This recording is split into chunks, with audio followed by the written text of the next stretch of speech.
Hello guys, स्वागत है आपका सिटीजन जी चैनल पर। और आज आप देखने वाले हो tales on the crypt season 3 का लास्ट पार्ट। इस पार्ट में हम आखिरी 4 टेल्स को कवर करेंगे। तो अगर आपने पिछले 2 पार्ट्स या फिर सीजन नहीं देखे तो वो भी चैनल पर अवेलेबल है और हाईली रिकमेंडेड भी। इस बार आपको 4 में से 2 टेल्स चुननी है जो कि आपके हिसाब से बेस्ट होगी। तो अब ज़्यादा देर ना करते हुए जल्दी से स्टोरी स्टार्ट करते हैं।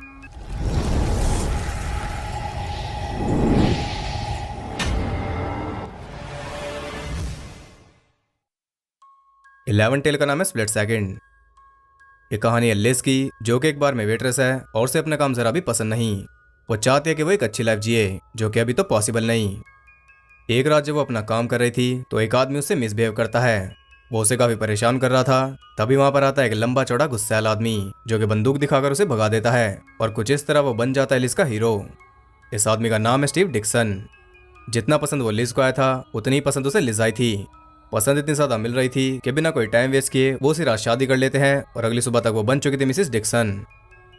स्टीव के पास अच्छा घर है और वो अच्छा कमाता भी है, क्योंकि वो एक लंबर कैंप का मैनेजर है। लंबर कैंप यानी कि लकड़हारों का कैंप, जो कि उसके घर के एकदम पास ही है। सभी वर्कर्स को पता चल चुका था कि स्टीव ने शादी कर ली। अब उस कैंप का सबसे पहला रूल यह है कि वहां कोई लड़की अलाउड नहीं। लेकिन आज ये रूल टूट जाता है क्योंकि वहां पहुंच जाती है लिज। हर कोई उसे ही देख रहा था।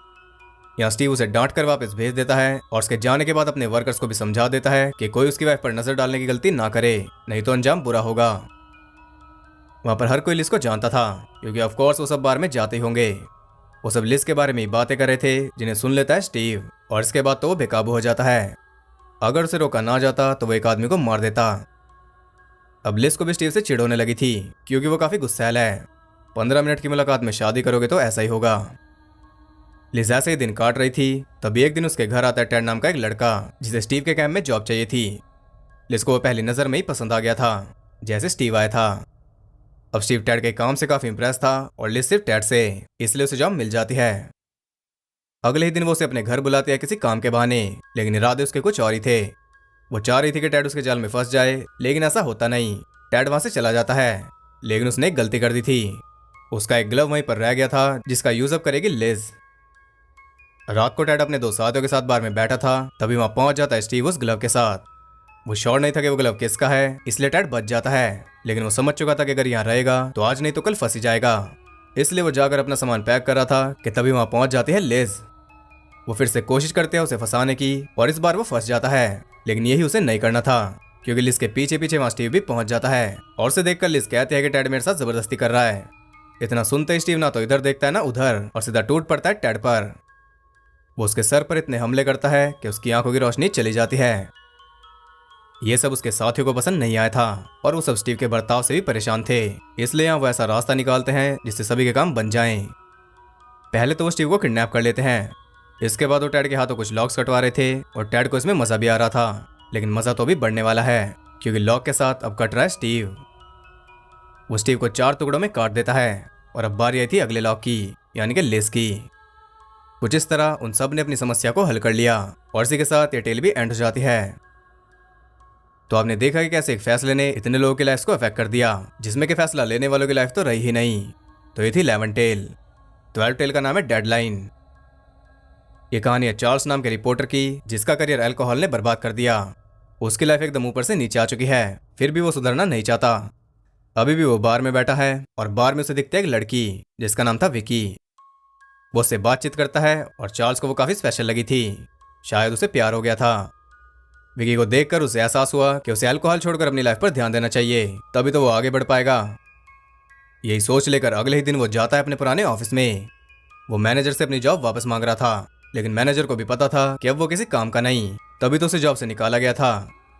चार्ल्स उसे यकीन दिलाता है कि उसने अल्कोहल छोड़ दी है, क्योंकि अब उसे घर जो बसाना है। जितना टाइम वेस्ट करना था उसने कर लिया। अब मैनेजर सीधा उसे जॉब तो नहीं देता, पहले वो उसे रखता है ट्रायल पर।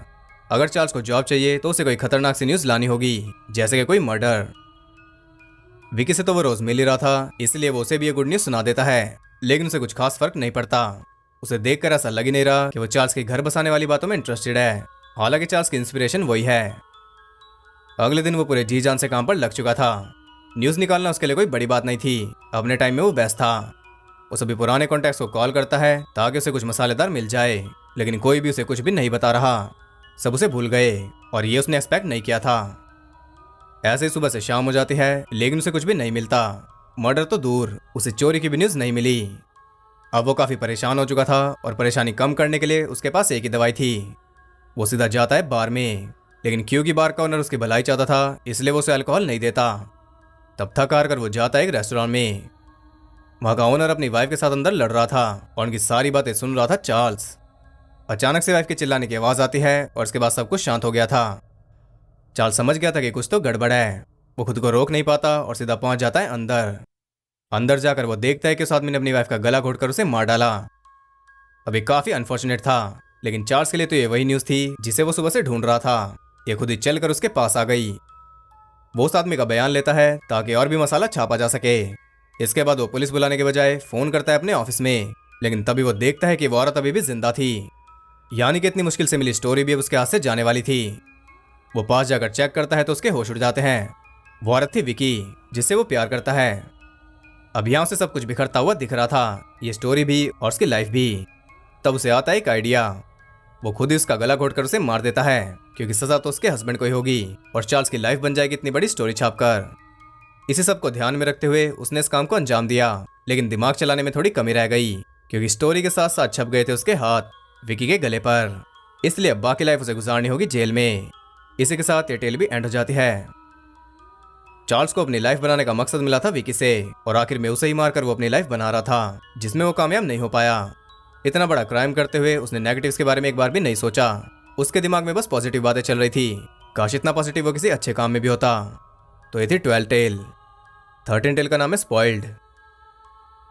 ये कहानी है जेनेट नाम की एक हाउसवाइफ की, जो एक टीवी शो की बहुत बड़ी फैन है। वो उसका एक भी एपिसोड मिस नहीं कर सकती।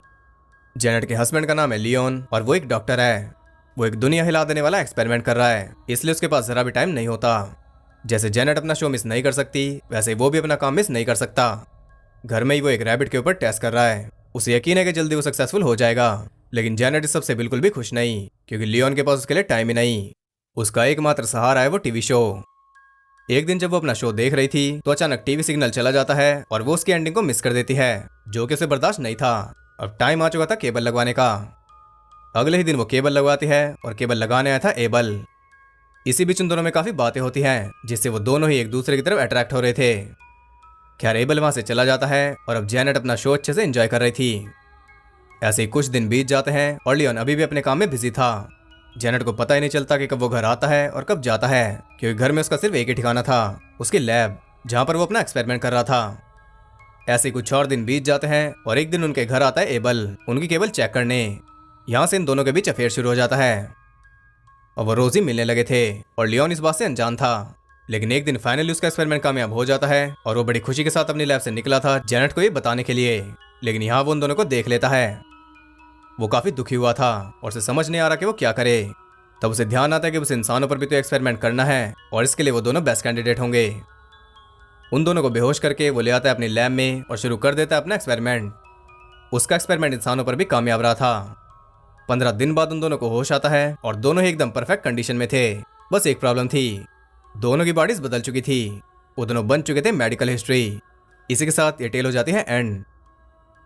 अब लियोन ने उन दोनों के सर ऐसे ही नहीं बदले। इसके पीछे उसका एक रीजन था, वो ये कि उन दोनों को एक दूसरे की बॉडी चाहिए थी, तो लियोन ने लिटरली उनकी इच्छा पूरी कर दी। ये थी 13 टेल। फाइनल टेल का नाम है येलो। ये बात है 1918 की, जब वर्ल्ड वॉर 1 का आखिरी साल चल रहा था। हम देखते हैं लेफ्टिनेंट मार्टिन को, जिसकी फौज धीरे धीरे मर रही थी और अपनी फौज को लीड करने के बजाय वो कोने में छुपकर बैठा था। उसकी इस कायरता की वजह से कई जवान मारे जाते हैं और आखिर में उन्हें मैदान छोड़कर भागना पड़ता है। वापस अपने बेस पर आकर सार्जेंट रिपर इस बारे में कंप्लेन करता है जनरल कैथरॉप से, जो कि मार्टिन के डैड हैं। रिपर कहता है कि आपका बेटा येलो है, यानी कि डरपोक, वो मरने से डरता है। ये सुनकर उसका डैड उसे वहां पर बुलाता है और अकेले में उससे बात करता है। मार्टिन की बातें सुनकर वो हैरान था। मार्टिन कहता है कि मुझे यहाँ नहीं रहना, मुझे वापस घर जाना है, लेकिन वो उसे साफ मना कर देता है। अगर उसका बेटा मैदान छोड़कर भाग गया तो उसकी क्या इज्जत रह जाएगी। वो कहता है कि मैं तुम्हें वापस तो नहीं भेजूंगा, लेकिन मैं तुम्हें सेफ जगह पर तैनात कर दूंगा, जहां तुम्हें कोई खतरा नहीं होगा। ये सुनकर मार्टिन काफी खुश हो गया था, लेकिन इसके लिए पहले उसे कुछ करना होगा। उसे एक सिंपल सा टास्क मिला था, जिसमें उसे कुछ जवानों के साथ जाना था एक वायर को फिक्स करने। 3 जवानों को साथ लेकर वो इस मिशन पर निकल जाता है, जिनमें रिपर भी था। वायर उन्हें मिल गई थी, लेकिन वहां पर काफी खतरा था। अब यहाँ भी मार्टिन की हवा निकल जाती है और वो तो वापस भाग रहा था। तब रिपर उसे समझाता है और कहता है कि तुम यहीं पर रुको, हम खुद आगे जाकर सारा काम कर लेंगे, बस तुम आस पास नजर रखना और जैसे तुम्हें जर्मस दिखे तुम सिटी बजा देना, जिससे हम अलर्ट हो जाएंगे। इतना कहकर वो तीनों चल देते उस वायर को फिक्स करने। अब मार्टिन के पास काफी इजी काम था, लेकिन ये करने की हिम्मत भी उसमें नहीं थी। जब वो वायर फिक्स कर रहे थे तभी वहां पर जर्मन आ जाते हैं और मार्टिन ने उन्हें देख लिया था, लेकिन वो सीटी नहीं बजाता, क्योंकि अगर उसने सीटी बजा दी तो जर्मन उसे देख लेंगे और वो भी मारा जाएगा। अपनी जान बचाने के लिए उन तीनों को फंसा देता है। इस फाइट में रिपर ने सभी जर्मन्स को मार दिया था, लेकिन उसके दोनों साथी मारे गए और वो भी आखिरी सांसें गिन रहा है। यहाँ उसकी हेल्प करने के बजाय मार्टिन उसे वहीं मरने के लिए छोड़कर भाग जाता है। वापस जाकर वो सबको बताता है कि हमारे ऊपर हमला हो गया था और मैंने बड़ी बहादुरी से सभी जर्मन्स को मार डाला, लेकिन बाकी तीनों मारे गए। उसकी बात सुनकर तो सभी उस पर नाश कर रहे थे, लेकिन तभी वहां पहुंच जाता है रिपर और वो कर देता उसका पर्दाफाश। वो बता देता है कि ये अपने ही आदमियों का कातिल है, इसे बख्शा नहीं जा सकता। इतना कहकर वो दम तोड़ देता है। रिपर की बात सुनकर सब काफी गुस्से में थे, फिर भी मार्टिन बोले जा रहा था कि ये सब झूठ है। तब उसका डैड उसकी गन चेक करता है और देखता है कि उसमें एक भी गोली फायर नहीं हुई थी। यहाँ तो मार्टिन पकड़ा गया, उसे दोषी पाया गया, इसलिए उसे मिलती है डेथ पेनल्टी। कल सुबह उसे सबके सामने गोली मार दी जाएगी और ये फैसला उसके डैड का। ये फैसला काफी मुश्किल था, लेकिन जनरल को अपनी फौज के बारे में सोचना था, ना कि अपने बेटे के बारे में। वो आखिरी बार मार्टिन से मिलने जाता है और मार्टिन को रोता देखकर उससे रहा नहीं जाता। वो कहता है कि तुम नहीं मरोगे, जिन गन से तुम्हें शूट किया जाएगा मैं उनमें नकली गोलियां डाल दूंगा, तुम बस नाटक करना और सबके जाने के बाद वहां से भाग जाना। अब उसका डैड उसके लिए इतना कुछ कर रहा है, लेकिन बदले में उसे भी कुछ चाहिए। वो कहता है कि गोली खाते टाइम तुम ऐसा दिखाना कि तुम बहुत बहादुर हो, मैं नहीं चाहता कि कोई मेरे बेटे को येलो समझे। अगली सुबह उसे मारने की तैयारी चल रही थी और हर कोई उसे देखकर हैरान था, क्योंकि आज उसके चेहरे पर वो कॉन्फिडेंस है जो आज से पहले कभी नहीं दिखा। उसका डैड उसके सामने ही गन्स को लोड करता है और अब बारी थी शूटिंग की। उसे गोली मार दी जाती है और वो बेचारा मौके पर ही मर चुका था, क्योंकि गोलियां असली थी। उसके डैड ने उसे पागल बनाया सिर्फ इसलिए ताकि कोई ये ना कहे कि जनरल का बेटा येलो था, और अब कोई कहेगा भी नहीं, क्योंकि वो काफी ब्रेव मौत मरा और यही तो उसका प्लान था। इसी के साथ ये टेल हो जाती है एंड। तो ये इस सीजन का सबसे बड़ा एपिसोड था और ये स्टैनली कुब्रिक की पास ऑफ ग्लोरी को होमेज है, और जो बाप बेटे आपने देखे वो रियल लाइफ में भी बाप बेटे हैं। तो ये थी फाइनल टेल। अब जरा देख लेते हैं कि इन टेल्स में हमारे लिए क्या सीख थी। 11 टेल में मैसेज था कि जल्दबाजी में फैसले मत लो, स्पेशली बड़े फैसले जो कि आपकी और दूसरों की लाइफ को अफेक्ट कर सकते हैं। 12 टेल में दिखाया गया कि अपने फायदे के लिए कभी किसी का बुरा मत करो, नहीं तो तुम्हारे साथ भी बुरा होकर ही रहेगा। 13 टेल में दिखाया गया कि ज्यादा ऑब्सेशन ठीक नहीं, और फाइनल टेल में दिखाया गया कि कुछ लोगों को अपनी इमेज सबसे ज्यादा प्यारी होती है। इमेज को साफ रखने के लिए वो कुछ भी कर सकते हैं। तो ये थी इन टेल से मिलने वाली कुछ सीख। आई होप आपको पसंद आई होंगी। इसी के साथ ये सीजन भी एंड हो गया। तो अगर आपको ये वीडियो और मेरा एफर्ट पसंद आए तो इसे एक लाइक जरूर कर देना, और अब आप उन 2 टेल्स के नाम बता दो जो कि आपके फेवरेट हैं, जल्दी से कमेंट कर दो। और ऐसी यूनिक और इंटरेस्टिंग वीडियोस देखते रहने के लिए चैनल को सब्सक्राइब करके बेल नोटिफिकेशन कॉल पर सेट कर लो, ताकि नोटिफिकेशन आपसे दूर ना भागे। और ज्यादा कनेक्टेड रहने के लिए मुझे इंस्टाग्राम पर फॉलो कर सकते हो, वहाँ आपको बहुत कुछ जानने के लिए मिल जाएगा। तो मैं मिलता हूँ आपसे अगली वीडियो में, तब तक के लिए सबको बाय।